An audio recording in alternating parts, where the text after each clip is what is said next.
যদি এমনটা হয় যে কিছু এমন হাদিস রয়েছে যে হাদিসগুলি সমর্থক হাদিস এবং এত দুর্বল নয় যে এই দুর্বলতা থেকে হয় ওপরে উঠানো যাবে না, তখন হাদিস জয়ীফ।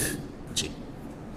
আর যদি সেই ঘাটতি পূরণ করা সম্ভব হয় বিভিন্ন সমর্থক হাদিসের মাধ্যমে, সাহাবায়ে কেরামদের আমলের মাধ্যমে ইত্যাদি, তাহলে হাদিস হাসান লিগাইরি হতে পারে।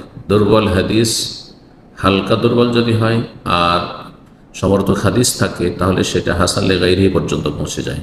তারপর উদাহরণস্বরূপ প্রশ্নকারী বলছেন, যেমন বুকের ওপর হাত বাঁধার হাদিস। বুকের ওপর হাত বাঁধার হাদিস প্রথম কথা জয়ীফ সবার কাছে নয়, একদল ফোকাহাদের কাছে জয়ীফ, হানাফি এবং হাম্বেলিরা এরা বলছে জয়ীফ, কিন্তু শাওয়াফি মুহাদ্দিসিন, আহলে হাদিস মুহাদ্দিসিন তারা বলছেন যে বুকের উপর হাত বাঁধার হাদিস আপনার জয়ীফ নয়, বরং সেটি সহিহ। জি, এবং কয়েকটি হাদিস রয়েছে, বরং সমর্থক হাদিস রয়েছে।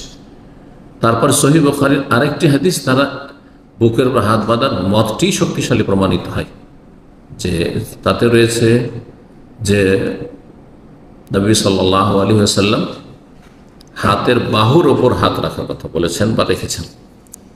হাতের বাহুর ওপর হাত রাখা, হাতের বাহুর ওপর যদি কেউ হাত রাখে তো নাভির নিচে হাত যাবেই না, বুঝতে পেরেছেন? জেরার ওপর জেরা যদি রাখা হয় এইভাবে, তাহলে নাভির নিচে যদি কেউ নিয়ে যায় তাহলে ঝুঁকতে হবে, আর ঝুঁকে সালাত পড়া যায় না, বডিকে সোজা করে সালাত পড়তে হবে।